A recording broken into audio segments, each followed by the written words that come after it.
자, 그럼 첫 번째 순서인데요. 과학을 알면 세상이 즐겁다. 어떤 재미있는 과학 상식이 숨겨져 있을지 함께 보시죠.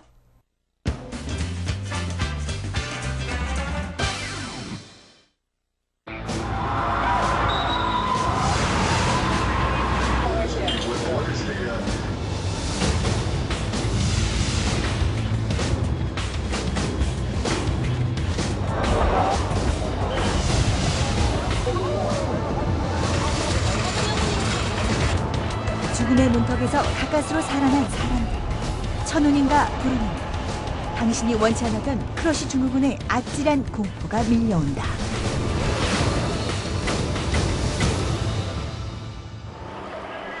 (8만여) 명의 생명을 앗아간 중국 쓰촨성 대지진. 매몰된 지 사흘째. 구조의 희망을 놓지 않았던 26살 천지엔 씨. 6시간 사투 끝에 건물 더미에서 탈출했지만 구조 직후 매몰 후유증, 크러쉬 증후군으로 급사하게 된다. 이곳에 드리워진 어둠의 눈. 대재앙 속에서 극적으로 살아나더라도 죽음으로 몰아넣는 크러쉬 증후군의 실체는? 건물이 무너지거나 지진 같은 것에 의해서 이 하체가 계속해서 지속적으로 4시간 이상 눌렸을 때 나타나는 증상인데, 이로 인해서 하지로 가는 여러 가지 그 피들이 순환이 안 됨으로 인해서 하지 쪽에서 여러 독성 물질이 발달되게 되는데, 이 독성 물질들이 이 물건들을 치움으로 인해서 온몸으로 퍼지게 됩니다. 이로 인해 나타나는 여러 가지 증상들을 압자 증후군이라고 합니다. 크러쉬 증후군이 최초로 알려진 건 제2차 세계대전. 독일군의 공격을 받은 런던의 건물이 무너지면서 기와 조각과 돌무더기에 매몰되었다가 구출된 사람들에게 나타났다. 특히 지진이 많은 일본에서 크러쉬 증후군의 저주는 자주 내려졌다. 일본 한신 대지진으로 400여 명이 크러쉬 증후군 증상을 보였고, 이 중 50여 명이 목숨을 잃었다. 기차 탈선 사고에서도 다수에게 이 증상이 나타났다. 우리나라도 예외일 수는 없는 법. 1995년 삼풍백화점 붕괴 사고 때에도 10여일 만에 구조된 사람이 건물 잔해를 치우자마자 사망했다. 당시 살아서 구조가 됐지만 끝끝내 생존할 수 없었던 이유는 무엇일까? 그 당시 응급의학과 전문의들이 열선에 나가서 치료를 했지만 압자 증후군 자체가 많은 사망률이 높기 때문에 그래서 많이 돌아가신 걸로 알고 있습니다. 1분 1초, 목숨과의 사투를 벌이는 구조 상황. 잠시 주춤하는 사이 생명을 잃게 될 수도 있다.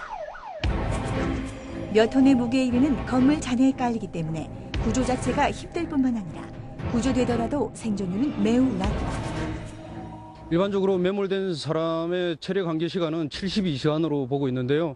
저희들도 구조 현장에서 72시간 안에 구조하는 것을 원칙으로 하고 있습니다.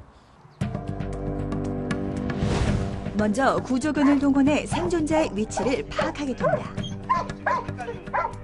일단 건물이 붕괴되면 갇힐 수밖에 없는 노릇.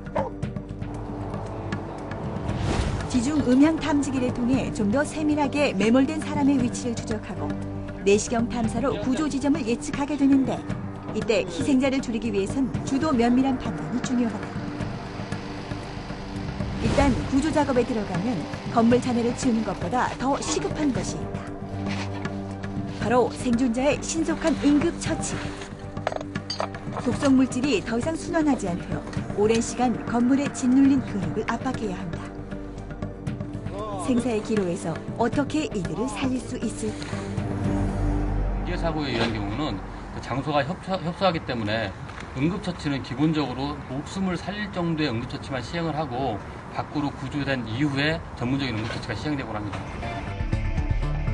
살아있더라도 건물이 붕괴된 폐쇄된 공간에서 골절로 인한 출혈이 계속된다. 크러쉬 증후군의 경우 체액이 부족하여 혈압이 저하되는 저체액성 슈프와 급성 신부전증의 예방을 위해서 신속한 수액 공급과 강제 인유가 급선무다. 건물 붕괴에서만 크러쉬 증후군이 나타나는 것일까? 지금 이 순간 저주의 그림자는 드리워져 있다. 자동차에 깔려 있다든가 통나무에 깔려 있다든가 이러한 경우는 시간이 한 4시간 정도 지나게 되면은 압자 증후군을 예상을 해야 됩니다. 그렇기 때문에 전문 구조대나 전문 의료진에 연락을 해서 같이 환자를 보는 게 좋겠습니다. 대량재해로 인해 사람들이 건물의 잔해에 깔려있는 상황이라면 누구든 건물 잔해를 치우는 데만 급급할 것이다. 하지만 무분별한 구조활동이 매몰자를 죽음으로 몰고 갈 수도 있는 상황. 살아난다고 해도 죽게 되는 크러쉬 증후군. 죽음의 그림자를 피하기 위해서 이 증상에 충분한 사전 지식과 구조대원과 의료진의 긴밀한 팀워크가 필요할 것이다. 네, 힘들게 구조되고도 자칫 잘못하면 또다시 더 큰 위험에 빠질 수도 있네요. 이 크러쉬 증후군을 예방하기 위해서는 충분한 사전 지식과 구조 활동이 무엇보다 중요할 것 같습니다.